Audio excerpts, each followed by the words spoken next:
Organic chemistry में हमने कहा था कि जो कार्बन होता है, कार्बन के साथ जो भी बॉन्डिंग कर लेगा वो क्या होगा, ऑर्गेनिक इन नेचर होगा। ठीक है, ऑर्गेनिक नेचर कंपाउंड कौन से होंगे, जो भी कार्बन के साथ बॉन्डिंग कर लेंगे।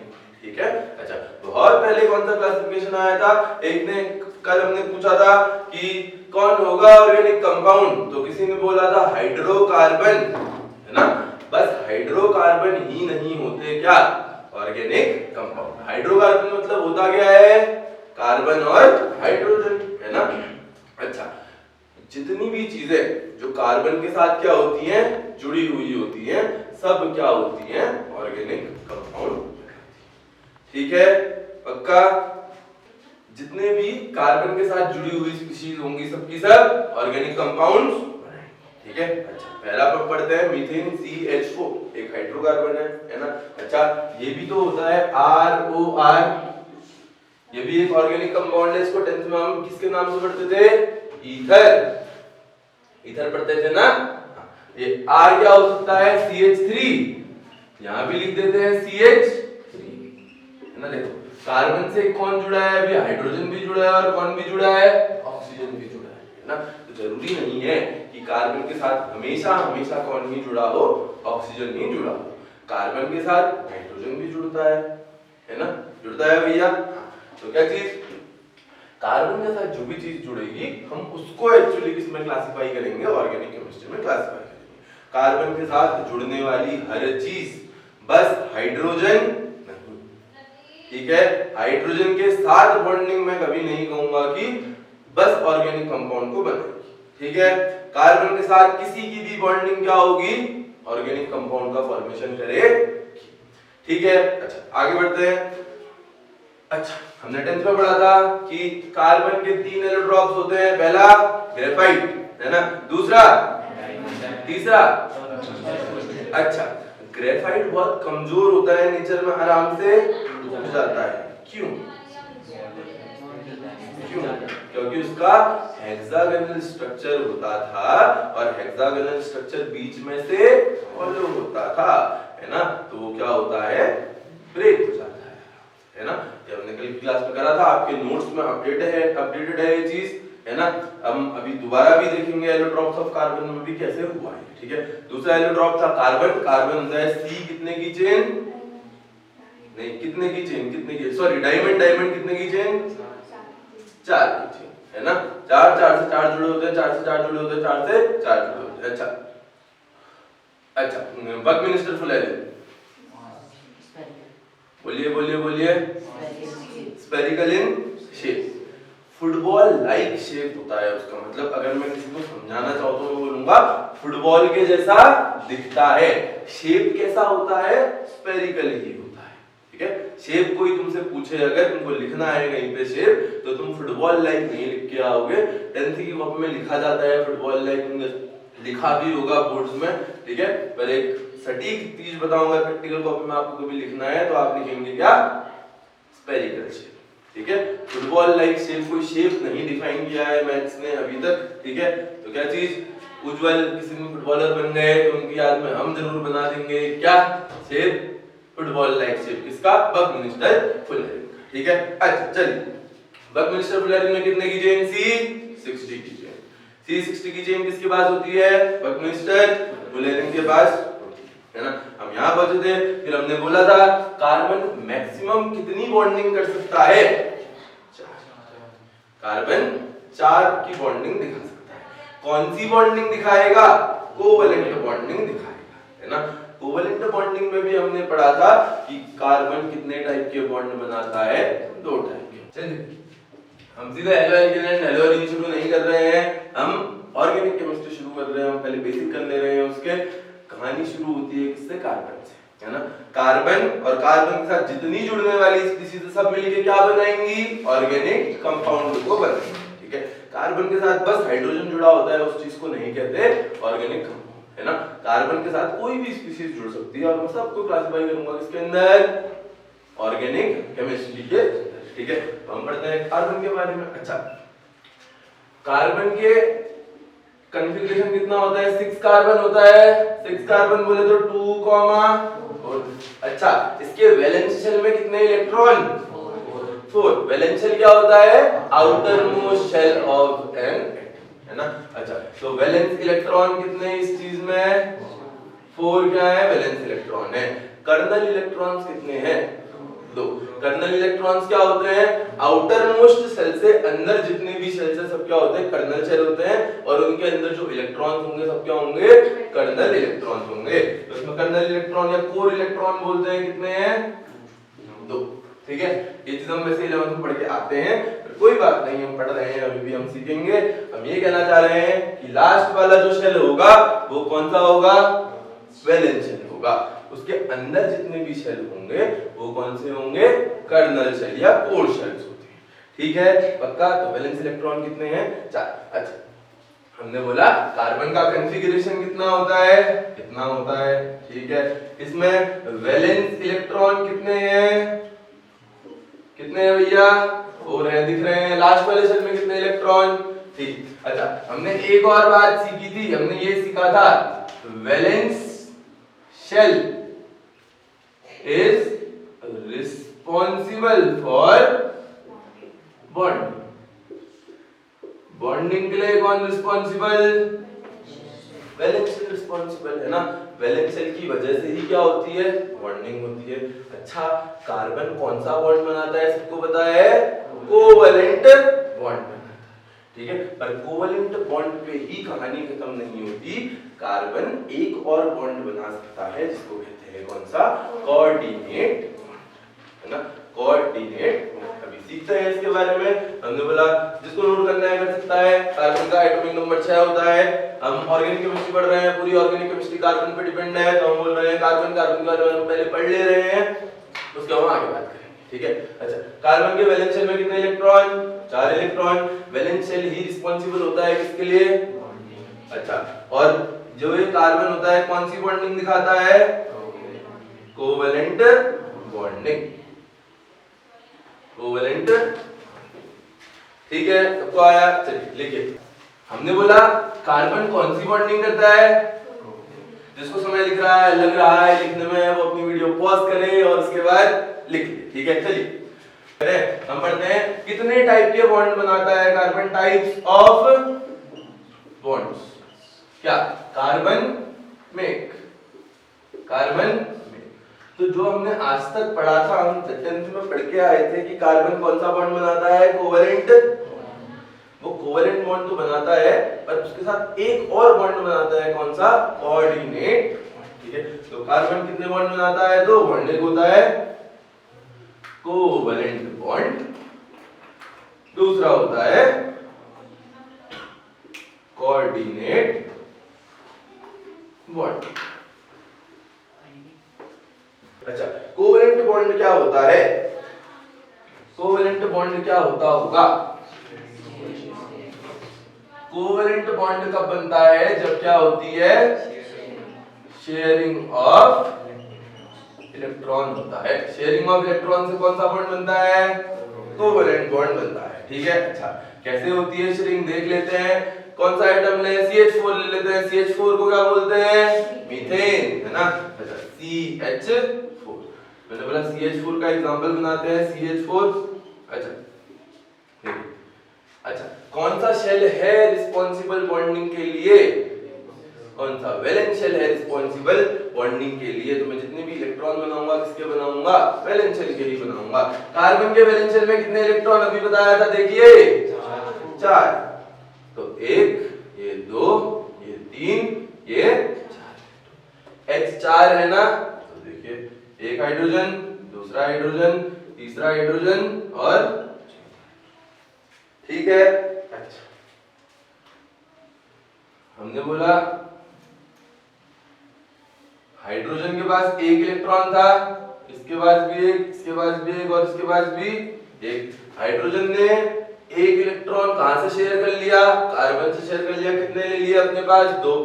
हाइड्रोजन को हमेशा कितना कंप्लीट करना पड़ता है? अपना ड्यूप्लेट कंप्लीट करना पड़ता है। उसने ड्यूप्लेट को कंप्लीट कर लिया। अच्छा भैया, ऐसे ये वाला हाइड्रोजन भी करेगा, ऐसे ही ये वाला हाइड्रोजन भी करेगा, ऐसे ही ये वाला हाइड्रोजन भी करेगा, पर कार्बन को भी तो करना पड़ेगा ना। तो देखो कार्बन के पास 4 हैं, वो एक कहां से ले लेगा, यहां से 5, एक कहां से ले लेगा, ये 6, ये 7 और ये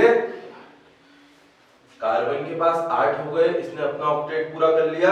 और हाइड्रोजन के पास कितने हो गए शेयरिंग में, 2 हो गए, इसने अपना क्या कंप्लीट कर लिया, ड्यूप्लेट कंप्लीट कर लिया। बहुत सारी बातें नहीं जाने हैं, हम एक लेक्चर टाइप्स ऑफ बॉन्ड्स पे रखेंगे, ठीक है। हम उसमें पूरी तरीके से पढ़ेंगे कि बॉन्ड्स क्या होते हैं, ठीक है।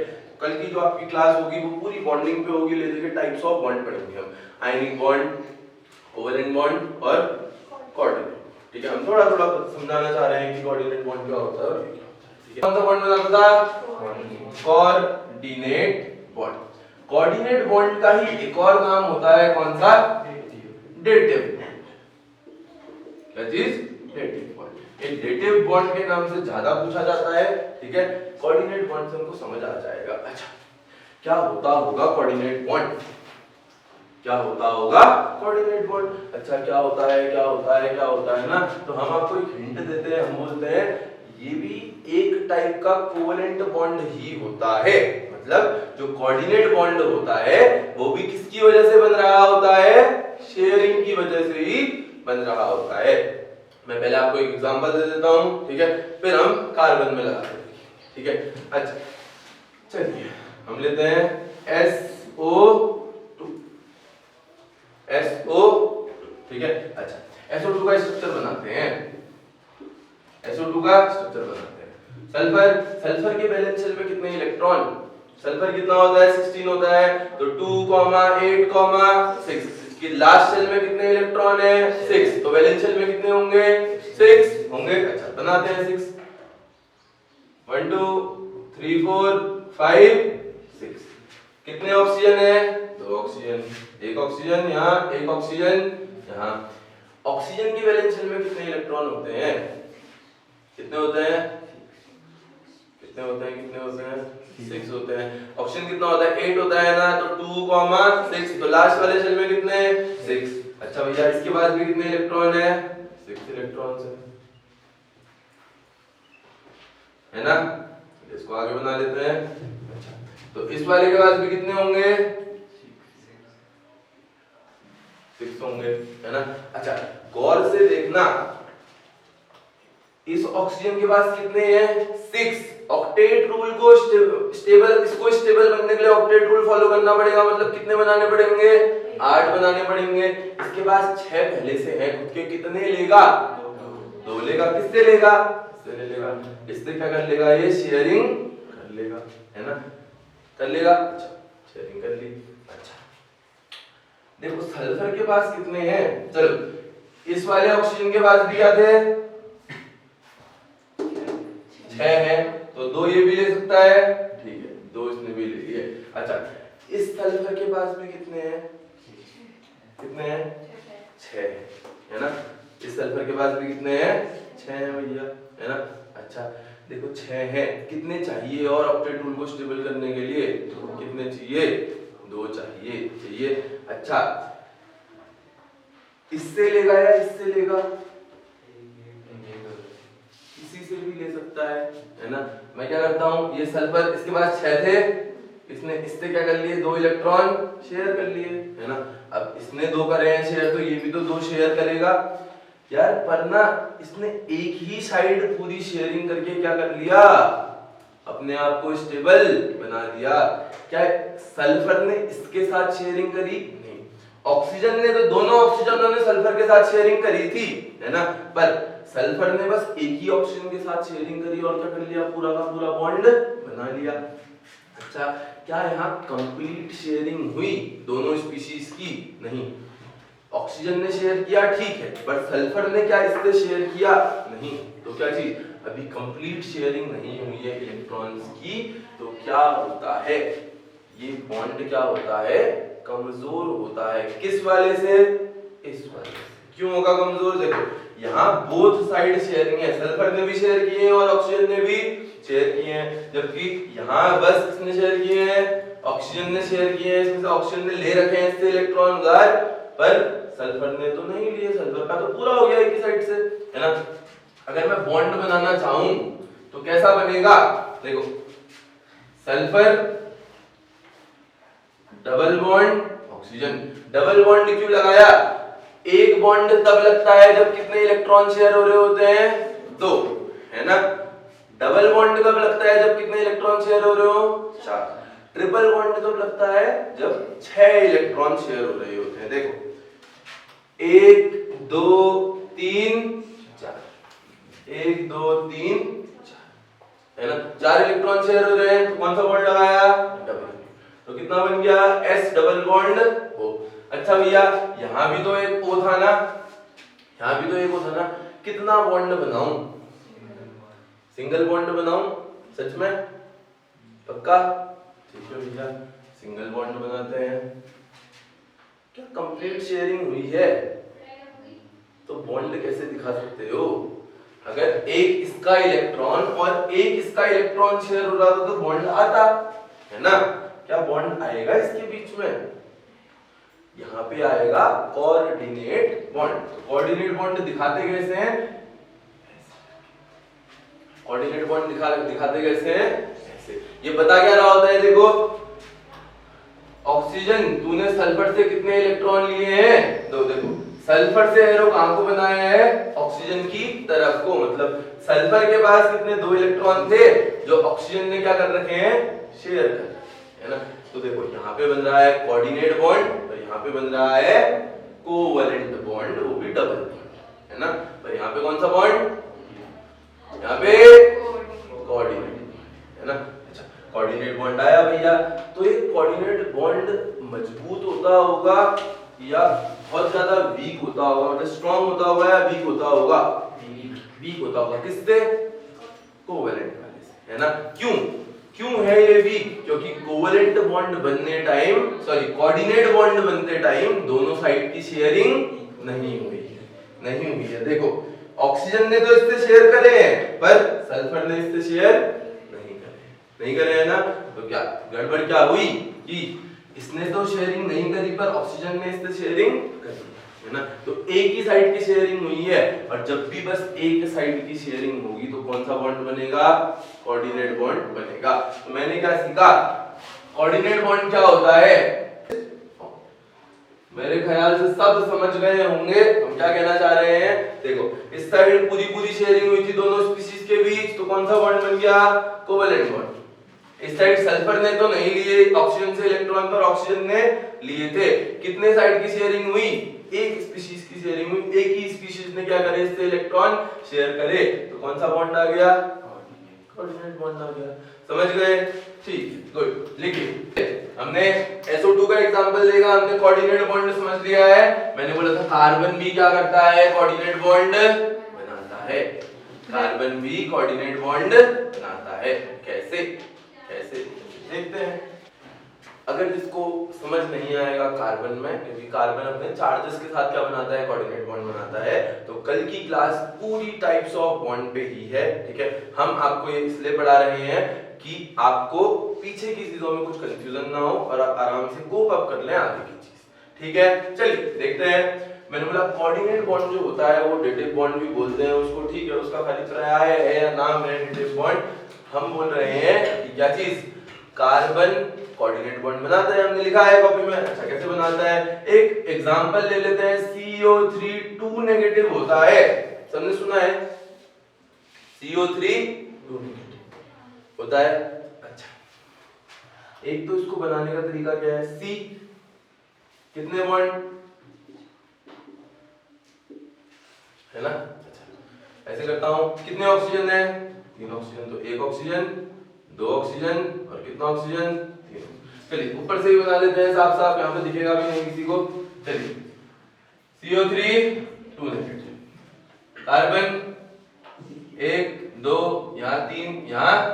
अच्छा ऑक्सीजन देखते हैं, हाँ 1 ऑक्सीजन 2 ऑक्सीजन 3 ऑक्सीजन। ऑक्सीजन को कितने कितने चाहिए होते हैं, 1 ऑक्सीजन के बाद कितने की कमी, 2 की कमी। कितने होते हैं उसके पास पहले से, 1 2 3 4 5 6, 1 2 3 4 5 6, ठीक है। अच्छा देखो इस वाले ऑक्सीजन ने तो यहां से ले लिए, इसके पास कितने बन गए? 8 बन गए। अच्छा भैया ये बता, ये वाला ऑक्सीजन भी यहां से ले लेगा। अच्छा यार यहाँ तो शेयरिंग के लिए इलेक्ट्रॉन ही नहीं बचे, यहाँ तो शेयरिंग के लिए इलेक्ट्रॉन ही नहीं बचे। अच्छा कार्बन के पास कितने हैं? 4 हैं, है ना। अच्छा ये कंपाउंड बन रहा है, मतलब तीनों चीजें आ रही होंगी उसमें, है ना। तो देखो 2 ऑक्सीजन कार्बन के साथ बॉन्डिंग करते हैं, और कार्बन क्या करता है? किसी भी एक ऑक्सीजन के साथ और इस वाले ऑक्सीजन के साथ क्या करने लगता है? बॉन्डिंग। कार्बन के पास 4 थे, 2 यहां से ले लिए और 2 यहां से ले लिए, कितने बने? 8 बन गए। स्टेबल हो गया कार्बन भी। पर देखो तो ऑक्सीजन ने इसके साथ बॉन्डिंग करी। अच्छा क्या कार्बन ने इसके साथ वापस बॉन्डिंग करी? वो नहीं करी। ऑक्सीजन ने इसके साथ बॉन्डिंग करी कार्बन के साथ, कार्बन ने ऑक्सीजन के साथ करी? हाँ करी। यहाँ पे देखो दोनों ने कर रखी है उसके साथ बॉन्डिंग। देखो 4 इलेक्ट्रॉन आ रहे हैं यहाँ पे, आ रहे हैं। देखो यहाँ क्या कार्बन ने ऑक्सीजन के साथ बॉन्डिंग करी, क्या ऑक्सीजन ने वापस बॉन्डिंग करी कार्बन के साथ? नहीं, क्योंकि कार्बन के पास तो इलेक्ट्रॉन ही बचे ही नहीं है ना। तो क्या देखो स्ट्रक्चर अगर बनाए तो कैसा बनेगा? कार्बन देखो यहाँ कितने इलेक्ट्रॉन शेयर हो रहे हैं? 4 इलेक्ट्रॉन दिख रहे हैं ना। तो बॉन्ड कितने आएंगे? 2 बॉन्ड। 4 इलेक्ट्रॉन मतलब कितने बॉन्ड? 2 बॉन्ड। 2 इलेक्ट्रॉन मतलब 1 bond. 4 electron 2 bond. 6 electron 3 bond, है ना। यहाँ पे तो डबल बॉन्ड आ गया। यहाँ कितना आएगा? यहाँ पे आएगा कैसा बॉन्ड? डेटिव बॉन्ड आएगा या कोऑर्डिनेट बॉन्ड आएगा। क्यों आएगा? देखो कार्बन ने शेयरिंग नहीं करी पर ऑक्सीजन ने शेयरिंग करी है। तो मैं क्या बोलना चाह रहा हूं, देखो ऑक्सीजन ने कार्बन से इलेक्ट्रॉन लिए हैं। देखो कार्बन ने इलेक्ट्रॉन किसके साथ शेयर करे हैं? ऑक्सीजन के साथ। क्या ऑक्सीजन ने करे हैं इसके साथ? नहीं। तो कैसा इस साइड को एरो बनाया, ठीक है। अच्छा यहां देखते हैं कार्बन ने इलेक्ट्रॉन लिए हैं, ऑक्सीजन ने? कार्बन ने लिए हैं ना। तो किसने दिए, किसने है? कैसा बनेगा? कैसा बनेगा? ठीक है। अच्छा 2 नेगेटिव चार्ज दिखाने के लिए हम इसमें पूरा प्योरली कोवेलेंट भी बना सकते हैं। तो हमने सीखा क्या? कोऑर्डिनेट बॉन्ड एक टाइप का कोवेलेंट बॉन्ड ही होता है, पर कौन सा बॉन्ड? जब इलेक्ट्रॉनों की शेयरिंग क्या हो रही होती है? बस एक ही साइड से हो रही होती है। तो कौन सा बॉन्ड आ जाता है? कोऑर्डिनेट बॉन्ड आ जाता है, ठीक है। हम इसको आगे समझेंगे कल की क्लास में, पूरी टाइप्स ऑफ बॉन्डिंग हम पढ़ेंगे कल, ठीक है। अच्छा इसका अगला लेक्चर पूरा बॉन्डिंग पे होगा। मेरे ख्याल से आपको आ गया होगा कोवेलेंट बॉन्ड और कोऑर्डिनेट बॉन्ड। तो कार्बन दोनों टाइप के बॉन्ड बनाता है, कोऑर्डिनेट भी और कोवेलेंट। समझ गए? जब शेयरिंग एक साइड से हो रही होगी तो कौन सा बॉन्ड बनेगा? बताओ बताओ बताओ बताओ। कोऑर्डिनेट बनेगा। एक साइड से शेयरिंग हो रही होगी तो, अगर बोथ साइड से शेयरिंग हो रही है तो कोवेलेंट। अच्छा इसमें कितने कोवेलेंट बॉन्ड हैं? कितने ऑक्सीजन कोवेलेंट बॉन्ड बना रहे हैं? देखो एक ऑक्सीजन क्या कर रहा है इसमें? कोवेलेंट बॉन्ड बना रहा है। कोऑर्डिनेट बॉन्ड कितने हैं? 2। देखो 2 ऑक्सीजन क्या कर रहे हैं? कोऑर्डिनेट बॉन्ड बना रहे हैं। सब समझ गए?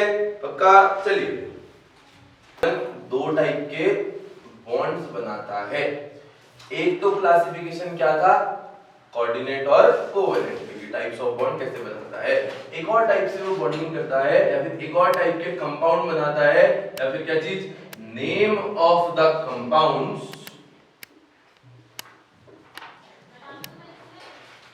Formed by carbon.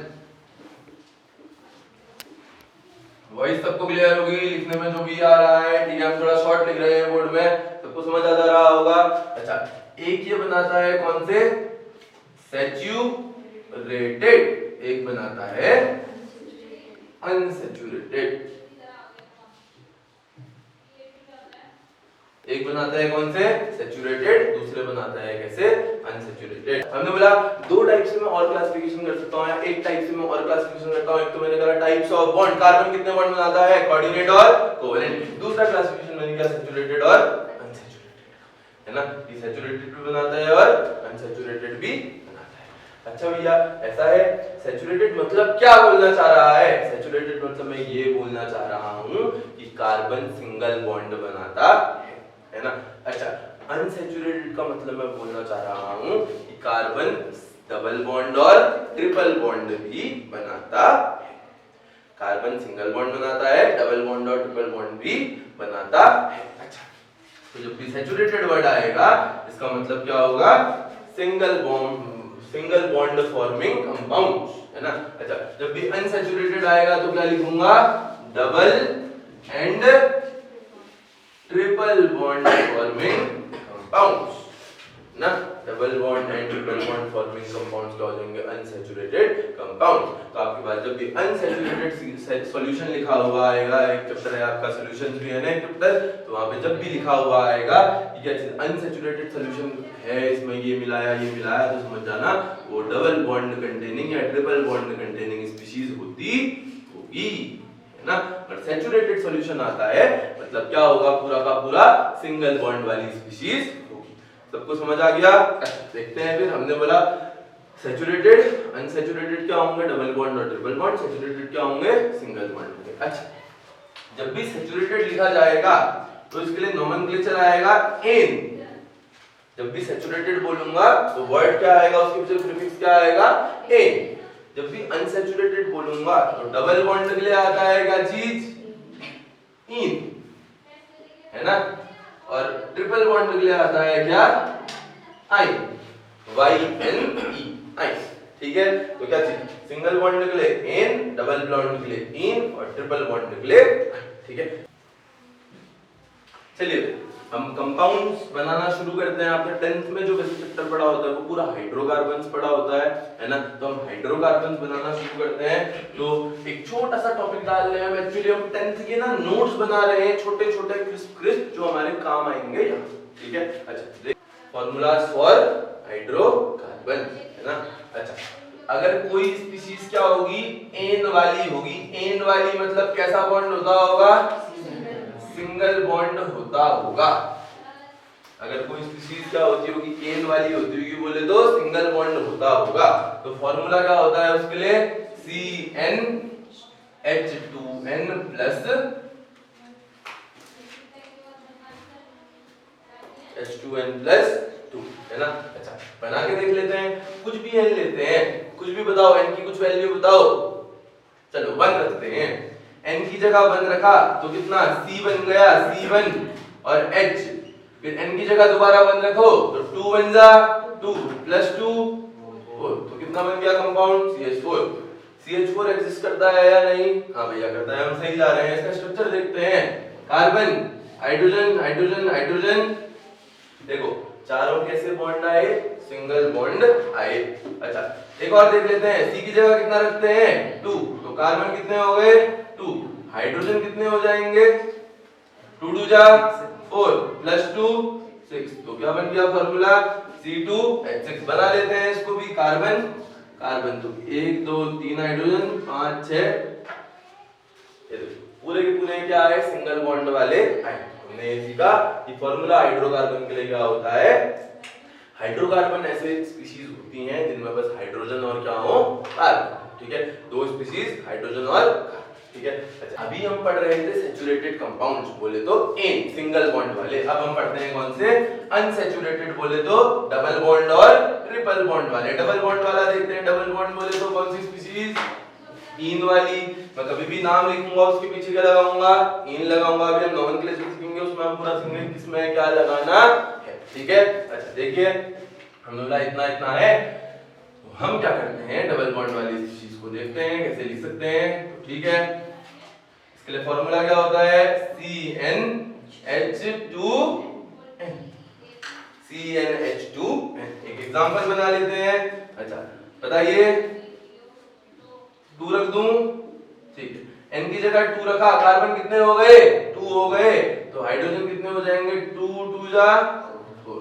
तो C2H4। अगर मैं इसका क्या बनाना चाहूं? स्ट्रक्चर बनाना चाहूं तो कैसा बनेगा? ये बनेगा carbon, double bond, carbon, 1 hydrogen, 2 hydrogen, 3 hydrogen, 4। ठीक है, तो ऐसा स्ट्रक्चर इसका आएगा। जरूर सीखेंगे कि कंपाउंड की फॉर्मेशन कैसे हो रही है। कल हम बॉन्डिंग पढ़ेंगे, बॉन्डिंग में सब कुछ आ जाता है। ठीक है, अच्छा चलिए देखिए, डबल बॉन्ड क्या होता है? इन होता है, CnH2n फॉर्मूला होता है, हमने ये चीज बना ली है। ठीक है, अच्छा ट्रिपल बॉन्ड देखते हैं। ट्रिपल बॉन्ड को किससे दिखाते हैं? आइन से दिखाते हैं। किससे दिखाते हैं? आइन से दिखाते हैं। अच्छा फॉर्मूला क्या होता है? CnH2n - 2 होता है। CnH2n - 2 होता है। अच्छा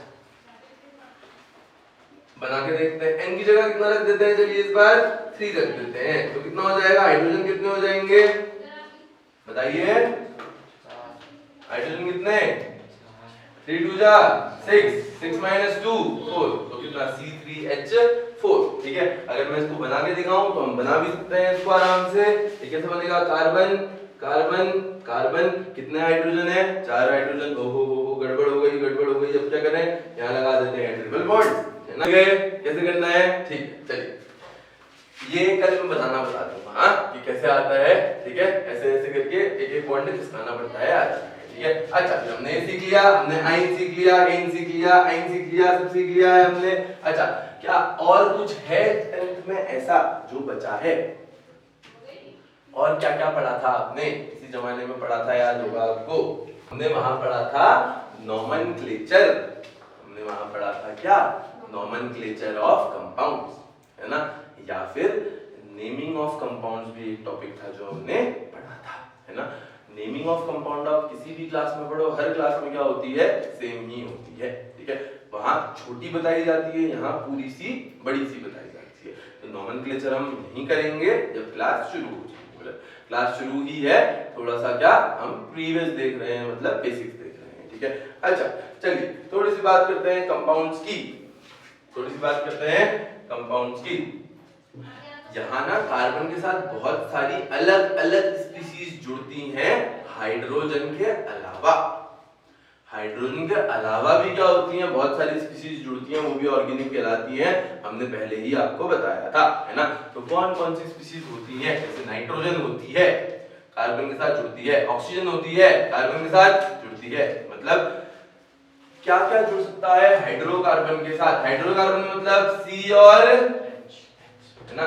तो मैं बोल रहा हूँ हाइड्रोकार्बन के साथ कौन कौन सी स्पीशीज जुड़ सकती है?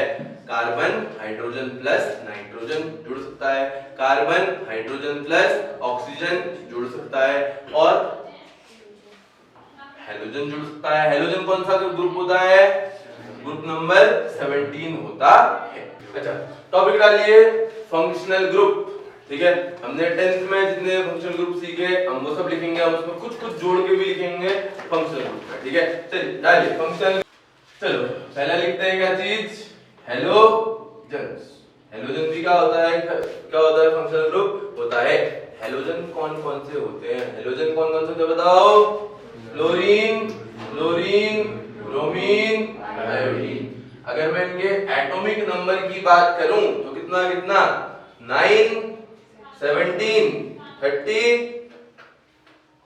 35।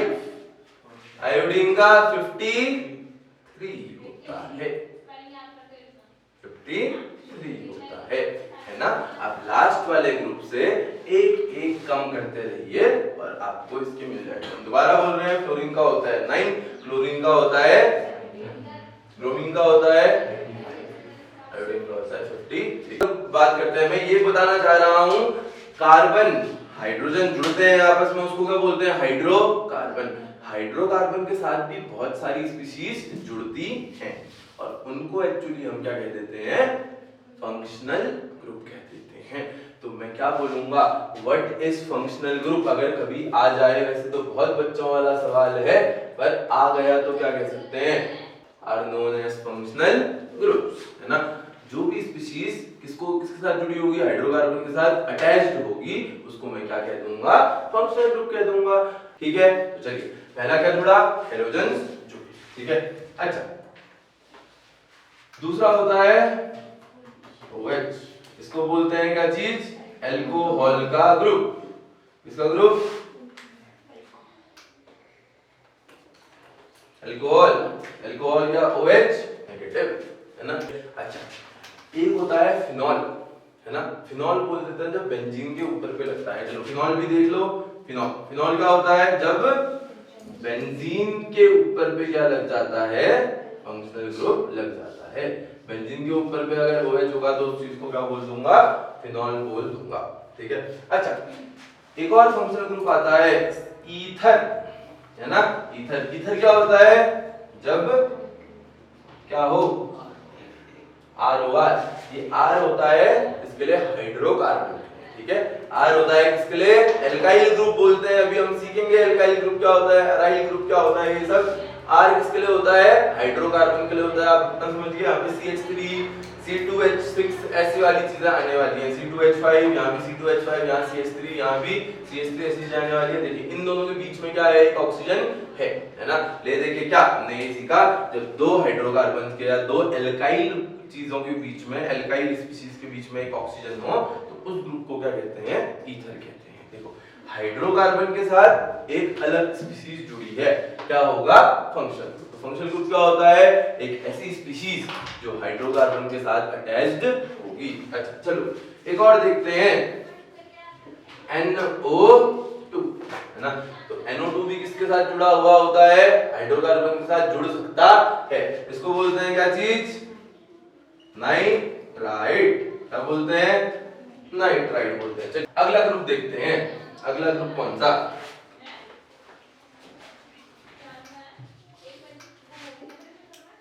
अच्छा अगला ग्रुप मैं बोलता हूं C डबल बॉन्ड O का। बस कितने का, C डबल बॉन्ड O। ये होता है क्या चीज मेरा, कीटोन। ये क्या होता है, कीटोन होता है। ये क्या होता है, कीटोन होता है। अच्छा एक और लिखते हैं R C double bond O H। देखो अगर यहाँ पे H आ जाए, है ना, तो इसको बोलते हैं क्या चीज, एल्डिहाइड का ग्रुप। इसका ग्रुप एल्डिहाइड, ठीक है। अच्छा अगर R COOH होगा तो COOH के ग्रुप को हमेशा बोलते हैं कार्बोऑक्सिलिक एसिड, ठीक है। तो ये होगा कार्बोऑक्सिलिक एसिड, कार्बोऑक्सिलिक एसिड, ठीक है। अच्छा एक और होता है RNH2, है ना।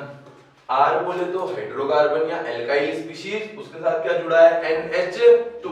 इसको बोल देते हैं क्या चीज, अमाइन। क्या बोल देते हैं, अमाइन, ठीक है। चलिए जल्दी से लिखिए। एक और ग्रुप होता है जिसको हम जानते थे किसके नाम से, एस्टर के नाम से, है ना। एक होता है ईथर, ईथर आप लिख चुके हैं ROR। ROR क्या होता है, ईथर होता है। ईथर होता है स्वीट स्मेलिंग सब्सटेंस, आपने सुना होगा, नहीं सुना है हम पूरा चैप्टर हम पढ़ेंगे, ठीक है। अच्छा एस्टर, एस्टर बोले तो क्या होता है, देख लेते हैं, बस ग्रुप बना रहे हैं, फिर हम एक्सप्लेन करेंगे आने वाली क्लासेस में, ठीक है। तो क्या R C double bond O O R अगर होगा तो क्या हो जाएगा, किसी भी किताब को उठाएंगे, किसी अच्छी किताब को उठाएंगे, वहां पे कभी भी हेलो हाइड्रोकार्बन ये सब नहीं लिखा होता है ना। वहां पे पर्टिकुलर नेम लिखे होते हैं। जैसे जो भी स्पीशीज हेलोजन कंटेन कर रही होगी, जो भी स्पीशीज हेलोजन कंटेन कर रही होगी, तो चैप्टर का नाम ही होगा compounds containing halogen. Compounds containing chapter का नाम ही होगा, ठीक है। अच्छा दूसरा क्या होगा, जो भी स्पीशीज ऑक्सीजन को कंटेन कर रही होगी तो कंपाउंड्स कंटेनिंग ऑक्सीजन, सीधे कंपाउंड्स कंटेनिंग ऑक्सीजन। चलो देख लेते हैं, वैसे हमने सब ग्रुप लिख लिए हैं, तब भी हम एक बार क्लासिफाई कर देते हैं कंपाउंड्स कंटेनिंग ऑक्सीजन को। हां कंपाउंड्स कंटेनिंग ऑक्सीजन सब अपनी कॉपी में देख के बता सकते हैं। आप सब नोट्स बना रहे होंगे हमारे साथ, तो सब देख के बता सकते हैं किस किसने ऑक्सीजन को कंटेन किया है। चलिए बताते रहेंगे, कंटेनिंग ऑक्सीजन, ये चैप्टर का नाम ही होगा। HCl माइन सब में आपको मिल जाएगा, किसी भी इंस्टीट्यूट का मॉड्यूल उठाएंगे आपको उसमें मिल जाएंगे ऐसे वाले नाम, ठीक है। कंपाउंड्स कंटेनिंग नाइट्रोजन बोले तो कौन सा बताओ, तो कौन सा कंपाउंड्स कंटेनिंग नाइट्रोजन लिखा है अभी देखो, क्या चीज, नाइट्राइड और अमाइन, है ना। दोनों क्या है, कंपाउंड्स कंटेनिंग नाइट्रोजन, उसमें नाइट्रोजन है, किसके साथ? हाइड्रोकार्बन के साथ। ठीक है, चलिए कंपाउंड्स कंटेनिंग ऑक्सीजन को एक बार अच्छी से क्लासिफाई कर लेते हैं। हमने पहला जाना था R C double bond O R। इसको क्या बोलते थे? देखो ऑक्सीजन है इसमें, है भैया ऑक्सीजन है, तो क्या चीज? कीटोन। क्या बोलते थे? कीटोन। अच्छा R C double bond O, अगर R की जगह रिप्लेस होके क्या आ जाएगा? H आ जाएगा, तो इसी चीज को क्या बोल दूंगा? एल्डिहाइड, है ना? अच्छा एल्डिहाइड। अगर इस H की जगह क्या आ गया? R C double bond O OH आ गया, तो देखो R C O O H क्या हो जाएगा? Carboxylic acid. तो आपने जैसे कॉपी में लिखा है RCOOH, सीधे उसको आप ऐसे भी लिख सकते हैं RC डबल बॉन्ड OH। तो ये क्या हो जाएगा? कार्बोक्सिलिक एसिड हो जाएगा, है ना? चलिए ये वाला मिटाते हैं, फिर ऊपर भी लिखते हैं। अगर RC डबल बॉन्ड O, देखो जितने भी हमने अभी ग्रुप लिखे ऑक्सीजन वाले, उनमें एक चीज कांस्टेंट है, C double bond O। Ketone से हमने लिखना शुरू किया था यहाँ पर से, कीटोन से देखना सब ग्रुपों में C double bond O constant है। हम यहाँ वाली चीज को बदलने में है, अगर H लग गया तो एल्डिहाइड, OH लग गया तो कार्बोक्सिलिक एसिड, अगर OR लग गया तो क्या हो जाएगा? एस्टर हो जाएगा। क्या हो जाएगा? एस्टर हो जाएगा। ठीक है, तो आपको कुछ नहीं करना है याद करने के लिए, आपको C डबल बॉन्ड को कांस्टेंट रखना है, यहीं पे आपको साइड वाले फंक्शनल ग्रुप बदल देने हैं। चलिए हमारे साथ रिपीट करते हैं। RC डबल बॉन्ड OR क्या? Ketone. RC double bond OR क्या? Ketone. RC double bond OH बस H एल्डिहाइड, है ना? RC double bond OH carboxylic acid. RC double bond OR ester. ठीक है, C डबल बॉन्ड O सब में constant है, बदल क्या रहा है? लास्ट वाला। ठीक है, ऐसे करके आप सिमेट्री बना के आराम से याद कर सकते हैं। तो हमने यहाँ पे फंक्शनल ग्रुप पढ़े, हमको समझ भी आ गए हैं। हमको एक एक फंक्शनल ग्रुप के लिए पूरा एक एक चैप्टर दिया जाएगा, एक एक फंक्शनल ग्रुप के लिए पूरा एक एक चैप्टर दिया जाएगा। ठीक है, तो हमको बहुत वाइड स्टडी करनी है, इन चीजों को टेंशन नहीं लेनी कि हमने खाली एक गो थॉरो कर रखा है इस चीज का। एक्चुअली ये पूरे 10th के बेसिक हमने खत्म किए हैं। आपकी एक चीज बची है, होमोलॉगस सीरीज, हम उसको अगले लेक्चर में क्या करेंगे? कवर करेंगे। कल हम पढ़ेंगे टाइप्स ऑफ बॉन्ड्स। तो हम यहाँ पे क्लास खत्म करते हैं। होपफुली आप लोग पढ़ेंगे, ठीक है, और थोड़ा सा ज्यादा पढ़ना शुरू कीजिए, क्योंकि बस 7 ही महीने बचे हैं। गिन के कैलेंडर बना लीजिए अपने घर पे, है ना, और दिन काटने शुरू कर दीजिए, है ना। बस 7 महीने बचे हैं, करेक्ट, आज से 7 महीने ही बचे। ठीक है, तो पढ़िए और थोड़े से अच्छे से पढ़िए। चलिए।